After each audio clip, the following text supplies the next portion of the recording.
Imagine this कि आपको अपने बिजनेस का पहला सबसे बड़ा इंटरनेशनल ऑर्डर मिला। आपने बेस्ट क्वालिटी प्रोडक्ट्स पैक किए, पोर्ट तक भेज दिए और आप पेमेंट का वेट कर रहे हैं। लेकिन अचानक से कस्टम डिपार्टमेंट्स आपका पूरा शिपमेंट रोक देता है। क्यों?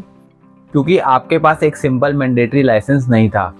लाखों का नुकसान, क्लाइंट के सामने इंप्रेशन खराब और आपका एक्सपोर्ट ड्रीम वहीं खत्म। एक्सपोर्ट बिजनेस हाईली प्रॉफिटेबल है, लेकिन सिर्फ तब जब आप लीगली 100% करेक्ट हो।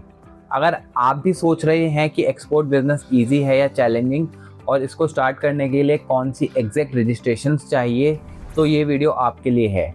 एंड तक ज़रूर देखना, क्योंकि पॉइंट नंबर 4 के बिना आप अपना प्रॉफिट मार्जिन बिल्कुल ज़ीरो कर देंगे। सबसे पहले बात करते हैं फाउंडेशन की।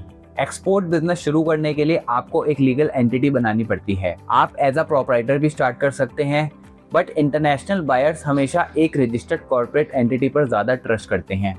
इसके लिए एक प्राइवेट लिमिटेड कंपनी, LLP यानी कि लिमिटेड लाइबिलिटी पार्टनरशिप या OPC 1% कंपनी रजिस्टर करना ही बेस्ट स्ट्रेटेजी है।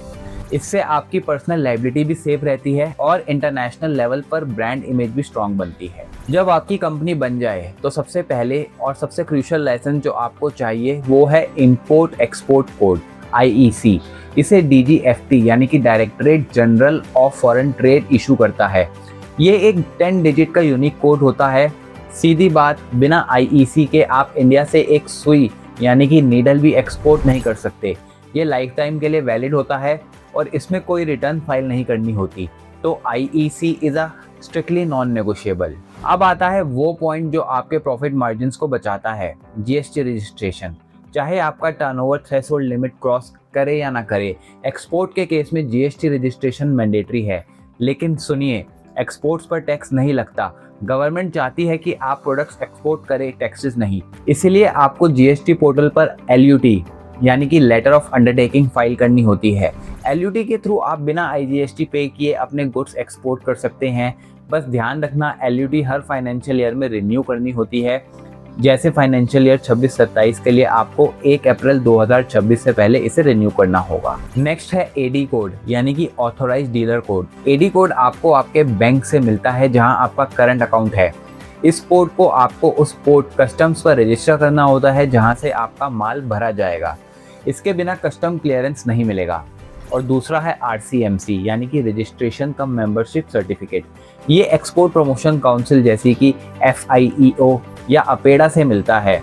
अगर आपको गवर्नमेंट से एक्सपोर्ट इंसेंटिव्स और सब्सिडीज चाहिए तो RCMC आपका VIP पास है। तो अब सवाल आता है कि एक्सपोर्ट बिजनेस ईजी है या चैलेंजिंग। सच बताऊं, अगर आप डॉक्यूमेंट्स और लीगल कंप्लायंस के साथ चलते हैं तो ये बहुत स्ट्रेट फॉरवर्ड है।